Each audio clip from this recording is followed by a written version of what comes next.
What's up, Planeswalkers? It's your boy K-Dog. We're here in the early access event, so thank you to Wizards of the Coast for sponsoring me, along with all the other fantastic content creators. So I've been brewing around a little bit today and trying out some different decks, and I want to kind of start showcasing some of them for you guys. Obviously, these are still works in progress. We're still learning the new meta, the new cards. Obviously, we just had rotations, so that really kind of shakes things up quite a bit. You notice the mana bases are going to be significantly different, and we're all going to have to kind of adapt and get used to that. So this particular list, we got a lot of sweet equipment synergy in Zendikar Rising, and so that's what we're going to be focused on right here, a Jeskai list. So the reason to go Jeskai is Dalakos, Crafter of Wonders. This card has not seen basically any play in Standard. It's a 3 mana 2/4. Tap it to add 2 colorless. You can always spend it to cast artifact or activate abilities of artifacts. And equipped creatures you control have flying and haste, and that's kind of the key right there.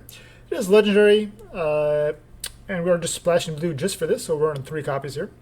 We're also running Akiri, Fearless Voyager, another 3 mana 3/3 legendary. Whenever you attack a player with 1 or more equipped creatures, draw a card. So that's 1 or more, so you don't get to draw a card for every creature that's equipped that's attacking. It's 1 or more. So if you're attacking with 5 equipped creatures, you still get to draw just the 1 single card. So keep that in mind. But it's still a pretty fantastic option, and also has activated ability here for white mana. You can unattach your equipment from a creature you control, and we can tap that creature and it gains indestructible until end of turn. So that's pretty sweet. Also, we're going to be trying out one of Nahiri, Heir of the Ancients, so you have to kind of figure out the best use for Nahiri here. She's a 4 mana 4 loyalty Planeswalker, +1 to make a 1/1 creature token, and you can attach an equipment to it, which is pretty sweet. We can -2 to look top 6 cards. We can reveal a warrior or equipment from among them, put it into your hand. The rest go to the bottom of your library. We can -3 to deal damage to target creature or planeswalker equal to twice the number of equipment you control. So being a 4 loyalty and all of her modes being accessible to you right away is pretty fantastic. So sometimes it can be removal in a pinch, or get rid of a pesky planeswalker perhaps. And obviously making a 1/1 token can be nice if your opponent's running lots of removal. Since when you're running an equipment deck, you're kind of balancing creatures and equipment. So you're not, sometimes you're going to be struggling to rebuild your board state if your opponent has lots of removal, sweepers, and that sort of thing. Of course, 3 copies here of Embercleave. 3 feels like it's the right number. We want to see it all the time. We don't necessarily want to have like 4 of necessary, I don't think. So 3 feels like kind of the sweet spot. Another new equipment here is Maul of the Skyclaves. 3 mana equipment. When it enters, we attach it to target creature you control. It was a pretty sweet new mechanic here in Zendikar. Not exactly a mechanic, but they've just kind of redone the way a lot of these equipments work. Typically, you have to cast the equipment and then, of course, pay mana to then attach it to something. But this one comes down attached to a creature you control. That's assuming you actually have a creature on the battlefield, of course. And the equipped creature gets +2/+2 and flying and first strike. It does cost 4 to equip. 2 copies here of Relic Axe. When it enters the battlefield, attaches to target creature you control. Equipped creature gets +1/+1, and if the warrior gets +2/+1 instead. So obviously we're kind of working on a warrior theme right here, and Nahiri searches for warriors. Akiri is a warrior, and most of our other creatures besides Dalakos are warriors as well. All right, Scavenged Blade here is a 2 mana equipment here. We attach it to a creature we control, and that creature gets +2/+0. So kind of all about the power here. Obviously the Relic Axe +2, Scavenged Blade +2 as well. And some more creatures here. We got 3 Kargan Intimidator. It's a pretty interesting new card here. 2 mana 3/1, which is pretty sweet. Cowards can't block warriors. We can pay 1 to choose any of these 3 options, as long as we haven't chosen that one this turn. So we can give the Intimidator +1/+1 until end of turn. We can have a target creature become a coward until end of turn. And of course, cowards can't block warriors, and most of our creatures are, in fact, warriors. And we can have target warrior gain trample until end of turn. So that works obviously really well with all of our equipments, boosting up the power rather significantly. But obviously the toughness is definitely going to be an issue at times. So having some ways to kind of get around that with trample and making your opponent not able to block your creatures is going to be very, very useful. 4 of Seasoned Hallowblade. When you're running an equipment list, obviously your creatures can be pretty susceptible to removal. So anything you can do, like to give them some kind of a hexproof or indestructible, is going to go a long way towards securing your victories. So Seasoned Hallowblade is the best warrior we have with this ability, or actually the only one, of course. Discard a card, and we tap it. It gains indestructible until end of turn. So your opponent's going to try to kill this. and you can just discard something. Obviously, we're running the full, the basic, I should say, 24 lands. Then we have multiple copies here of Embercleave, and we also have these 3 legendary Dalakos, 3 Akiri, so sometimes you have multiples, and you can discard those, that sort of thing. So you kind of have to be mindful of that to keep cards in hand when you have the Seasoned Hallowblade out. If your opponent is running removal, or if they have creatures that you'll need to block, and or your opponent's going to be blocking this, and you'll need to keep it alive with that indestructible activated ability.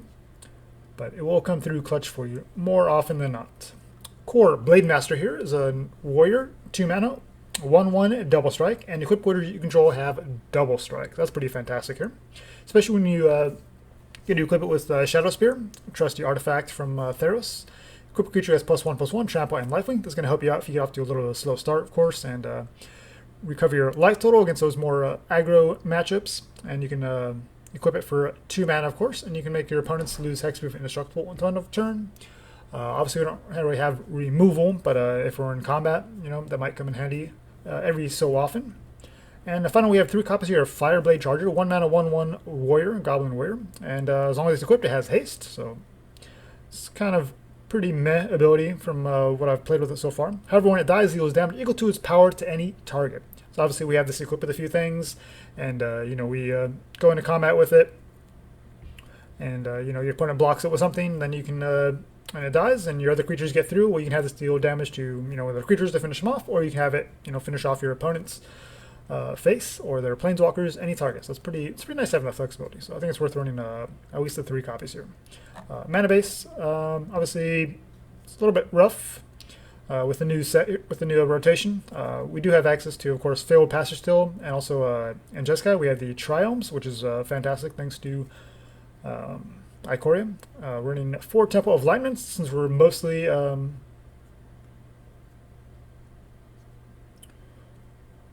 it's the wrong temple, so we need the Temple of Epiphany.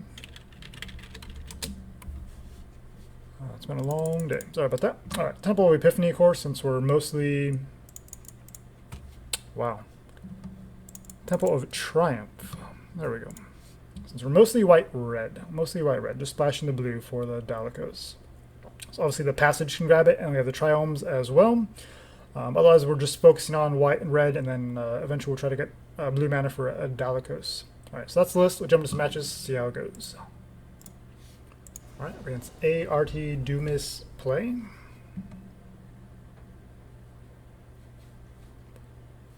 No creatures. We have a Nahiri, but that's not till turn 4. I do like the lands, though. It does give us some nice options, but I think without a creature, I don't think we can keep this, so we're going to take a mulligan. That's better. We can ditch 1 Hallowblade, but now, of course, we have all creatures and no equipment. It's kind of the problem with this style of decks. Basic land. Let's go and get the... Well, we want blue, so we'll go ahead and run the Triome out there. And we'll just play basic planes here. Okay, so we can play on curve now. Got another basic planes. All right. Go ahead and drop a Akiri next turn. Opponent with 3 mountains. Could also just run out Dalakos, but we'll just get the Hallowblade and Akiri in there. So when you get some equipment, we'll be good to go. Solemn Simulacrum. Running the new land here, Crawling Barrens, pretty sweet. Still showing red so far. I'm guessing this is like a big red or something. Passage, we'll Triumph. I think we need to kind of fix these draws. There's an equipment, so we'll take it. Obviously, they have a pretty easy block on our Hallowblade. Let's do it. So we have 2 creatures here.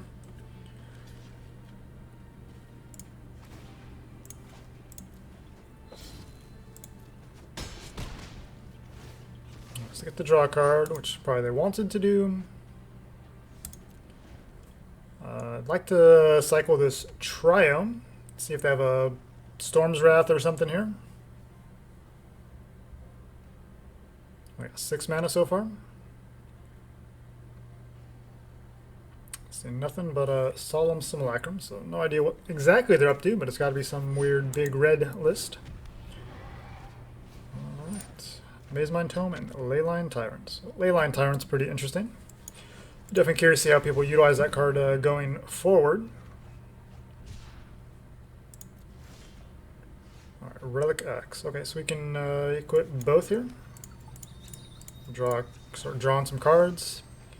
So we got the single blue we need. We don't need more than that, so we'll just grab another red source. So we can kind of balance that out a little bit. We'll go and spread the love here, I think. Just kind of go wide.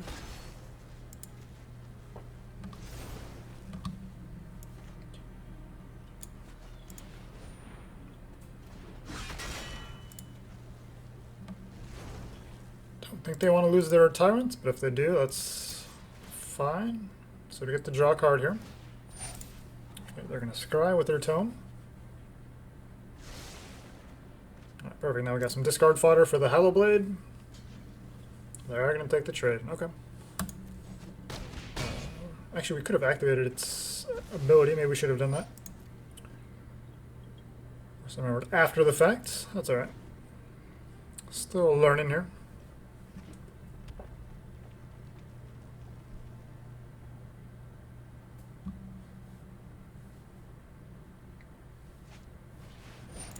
Okay, they had another one.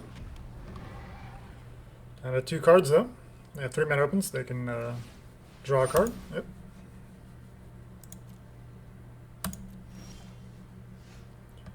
Another Dalakos. So that's 2 to equip.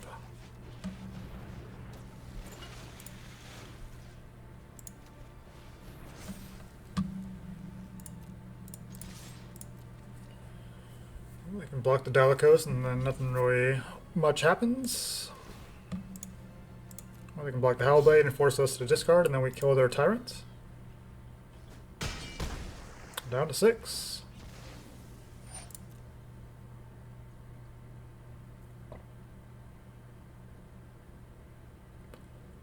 Right, that could be any amount of red, which is just 1 right now, and deal 1 damage to our face. Yep, makes sense. Alright, opponent down to 6. They have 3 cards in hand though, plus a Mazemind Tome. They're just going to scry here, so they must be pretty desperate looking for something. We have another Dalakos here to discard, so we can keep our Hallowblade alive. So if they do wipe the board, we can just equip the Hallowblade with this Relic Axe, and that might just be enough. Terror of the Peaks, okay.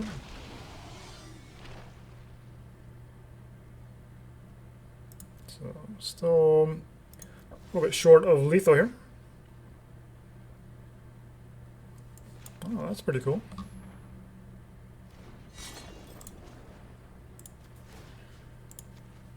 I think we'll equip Dalakos and just force them to kind of decide what they want to do here.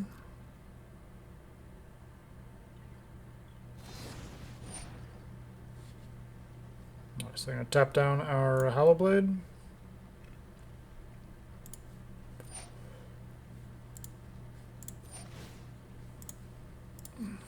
We'll discard. So we keep our Hallowblade alive, and now we force them to have another answer next turn. They don't have to block here, but they probably should. Okay. No trample, we do gain some life.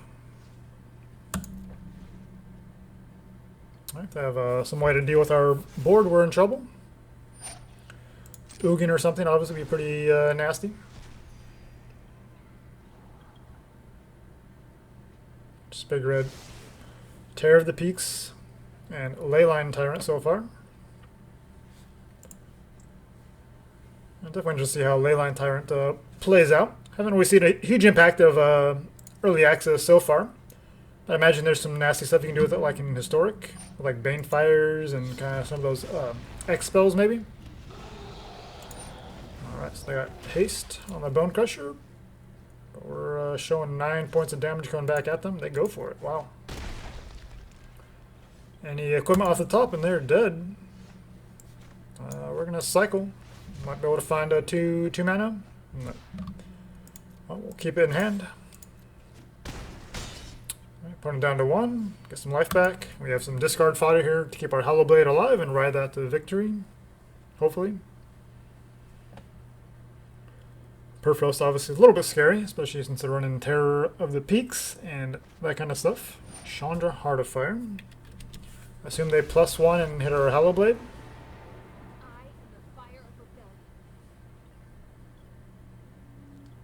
Or do you discard and try to find another 3 mana answer here?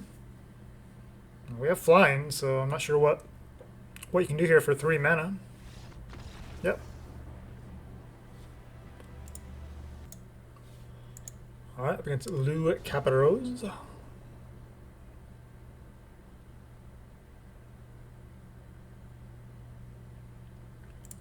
I mean, it's pretty slow, but we have all 3 colors. We have a tempo here to scry into maybe something. I mean, it is an artifact. I kind of rather like a 2-drop or something, though. So let's hope for a 2-drop here, like a Hallowblade or something like that. That works. Alright.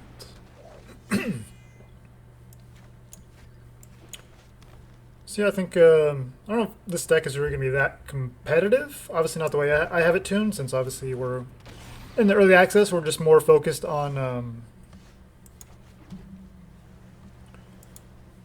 kind of testing out new cards. But obviously that 1-drop Goblin Warrior or whatever should probably just be like Alseid, just for some you know, protection for your equipped creatures and things like that. Nahiri, I'm not sure how well she fits in. Maybe she's a sideboard piece. Maybe Dalakos is just too cute. Obviously, we're going to need some further refinement to kind of figure out like what's the competitive or semi-competitive version, and what's kind of like just strictly going to be jank. All right, so we got Embercleave. Yep, got 2 red manas. All right. Fortunately, we have to attack first, so I don't get the draw trigger. So it looks like our opponent's on Selesnya or Abzan counters. See, they have protection, so their Stone Coil lives, but I think the damage still goes through, I guess. I mean, the Blademaster already has a double strike.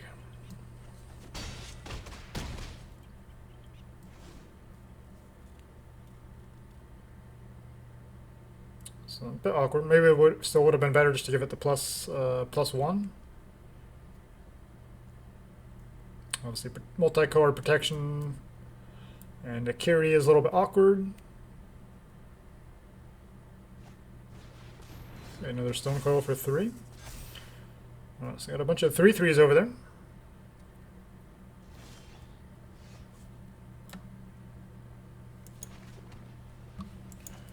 Alright, that's Nahiri. I think we just need to dig for more. Wow. Dig for some equipments.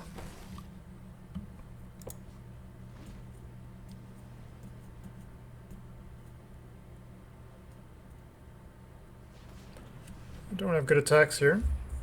Need to find some more equipments. If opponent holds down the fort, we probably just minus again on Nahiri. Otherwise, I don't think she's really doing too much with all that trample that they're representing. And they want to get rid of her.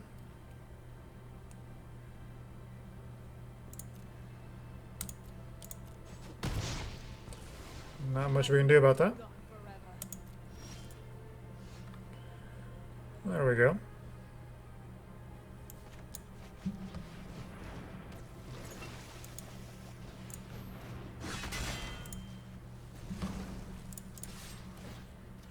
I'll draw a card. Yeah, Fireblade Charger. It should probably just be Alseid. But we want to try the new cards and just kind of see what they're capable of. And that dice trigger is pretty interesting though.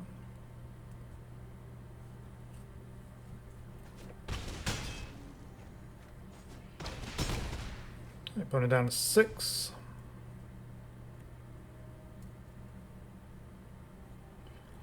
Stone Coils with reach and protection from multicolor are making things pretty awkward. I mean, Dalakos was a pretty nice play there with the 2-mana artifact equipment. Obviously, double Embercleave isn't really doing us a whole lot of good here. So we do need to find some nice draws. More equipment would be nice. Kind of seen how Nahiri is a little meh.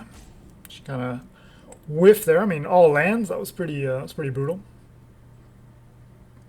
I don't remember exactly what our equipment count is, but 6 cards is relatively deep.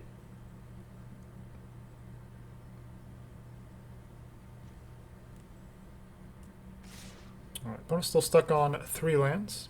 They're going all in. 3 mana's open. That's 3, 6, 9, 11. I'm not sure what they could have here, but we'll let them do something. Maybe it's a way to blow us out. Invigorating Surge. I'm not sure that's quite enough. It's close.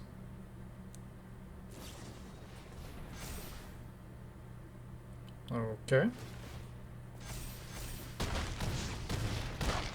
Down to 5. Cool. Yeah, they were unfortunately just stuck on 3 lands there. Yeah, unfortunately, I don't know if they were just purely Selesnya, but yeah, Inscription of Abundance is pretty sweet in your card. I think that's going to be seeing a fair amount of play. And obviously, the counter decks, definitely looks like there's a lot of different things you can do with counters. Obviously, looks like a lot of other creators are going with Abzan. That'll probably be the main way, but I think Selesnya, and there'll probably be some other combinations that pop up, at least kind of more lower tiers. But yeah, definitely something fun to play around with. Alright, against Fiery Arbiter. This will be the last one for this deck, and then we'll hop into something else. So this way you guys always have a feel for the new cards and what the new format might look like. I can tell you this, expect lots of Omnath and lots of Rogues. That is guaranteed. And you definitely see a fair amount of mill. There's definitely some pretty ridiculous things that mill can do. It's kind of insane. Maddening Cacophony. That's it's gonna be a pretty powerful card, especially with that crab or whatever, that 0/3. Alright, we can discard the Hallowblade or Fireblade if we need to. Skull Prophet. Cool.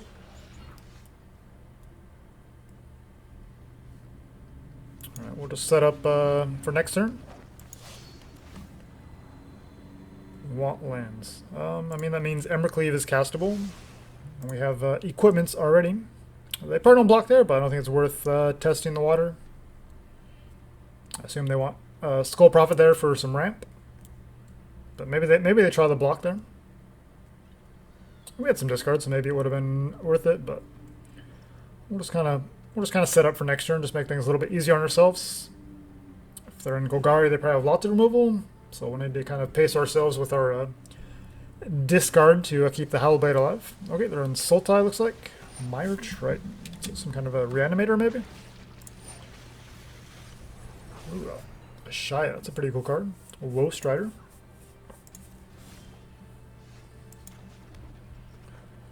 And Triton with Death Touch is a little annoying. We have the double strike that kind of gets around that, so that's fine. Let's just fire it off.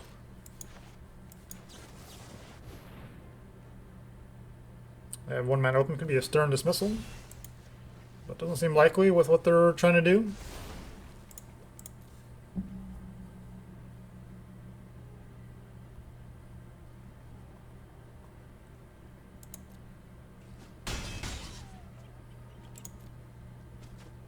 I'm taking a pretty big hit down to 12. Still a couple turns away. Yes, Shia looks pretty interesting. Definitely kind of toying around with a deck earlier, like a Selesnya list. I have to keep toying around to see if there's anything there, but definitely the card itself definitely feels pretty strong. Definitely it's going to have a home somewhere in Standard. Maybe not super competitive, but definitely looks like a fun card to brew around. Opponent with all of the Mire Tritons here, Death Touch. We'll just load up on this Hallowblade, I think.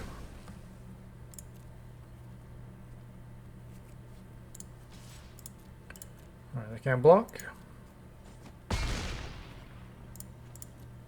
We just need to do everything we can to keep the Hallowblade alive. So we're gonna keep maximum cards that we can. Cycling the Titan off.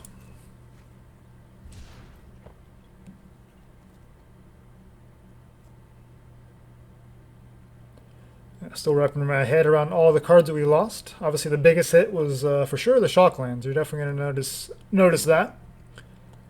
So mana base is going to be rough depending on what colors you're in. Obviously, the Ikoria Triomes will make a huge difference.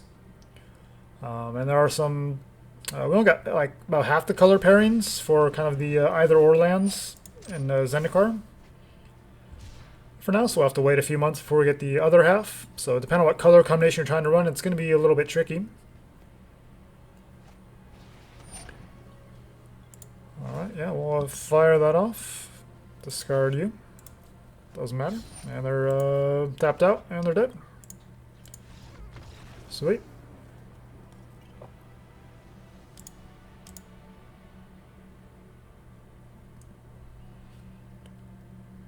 Alright, so we're gonna go over the list one more time. So obviously early access, at least for me, I try to focus just on new cards, even though there's more optimal cards you could be playing, just to kind of get a feel for what the new cards can do. Maybe they fit in a different deck, or you get some ideas for them later on down the line. Because when you're a brewer, you always want to have ideas for new decks, and be familiar with kind of how the cards actually work. And the only way to do that is to actually play with them. So here we're focusing on as many new cards as possible, and obviously we got a ton of equipment synergy. It's pretty fantastic that all these equipments come in attached to creatures. That's just amazing. So that could push this into competitive play. Like I was saying, I think Alseid probably comes in for the Fireblade Charger, something like that. Maybe even 4 of, with like some other protection spells. The Intimidator, I'm not entirely sure it belongs in here. It is a warrior and has some nice abilities. I've barely actually gotten to use this in this particular build. And like I said, Dalakos might just be too cute. It might just be better off as a straight, Boros version, just a little bit more focused. Maybe cut the Dalakos out, add like a Nahiri. Not sure what other warriors that we have right now. So many things rotated out, like Gruul Spellbreaker, and that sort of thing.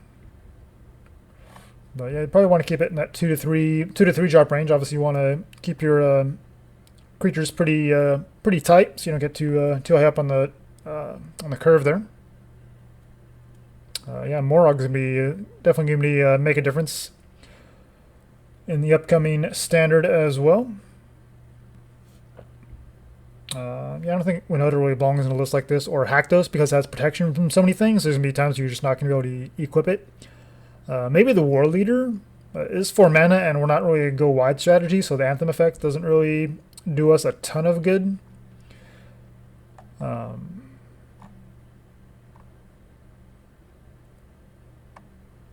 mean, it's almost tempting to run this because it has like Trample, but it just doesn't seem very good, obviously, on its own. And the party effect, we don't really have a whole lot of synergy with that. Yeah, we don't have anything else, but the Trample maybe could make it worth some consideration here. Otherwise, for a lot of the warriors, it's kind of slim picking, honestly. Obviously, Resolute Strike could be an interesting card as well. It feels a little bit too, like, if it gave you like some protection, like God's Willing or Karametra's Blessing kind of a thing, then that would be one thing. As it is, it's just kind of like it's like a combat trick. Like if your opponent blocks, and then you could just cast this on like the creature that wasn't blocked, and then you can transfer the equipment over to that creature. I think that's kind of where this card belongs, and typically those cards don't really see a ton of play because they're so situational, but maybe. Obviously, we're talking about if we're talking about just jank brews, then yeah, you could throw a couple copies. But yeah, I think the Kor Blademaster is pretty solid. That's gonna be kind of a staple here. Akiri is pretty sweet. Definitely like this card, and then Dalakos. I think it actually does belong because that flying, that evasion is pretty effective. So obviously that came in handy in that last particular matchup. But yeah, Relic Axe, Maul of the Skyclaves, Scavenged Blade. Just really sweet new equipments here. And of course, good old Embercleave and Shadowspear, a couple of holdovers here from rotation. And we're a little bit mana hungry, especially when we have like these three drops and things like that. So 24 is probably still where you want to be. Maybe you could try to trim it down to 23. But you definitely don't want to be stuck on lands on like when you're trying to cast creatures and then equip stuff and that kind of thing. But maybe 23 could be doable. Problem is we obviously have the Triomes and the Temples and a lot of tap lands. I think it'd be a little more comfortable if we had like the shock lands still. It'd be a little bit easier to kind of play on curve and that sort of thing. But yeah, obviously we need more testing for this style of deck, which is something I'll be doing, and try to bring you guys a full best of 3 version here in the coming days. But just want to give you guys a little bit taste of what to expect in the new meta and some new decks that you guys can expect, not just from me, but of course just kind of in general. So thanks for watching, guys, and until next time, make sure you jank with a purpose.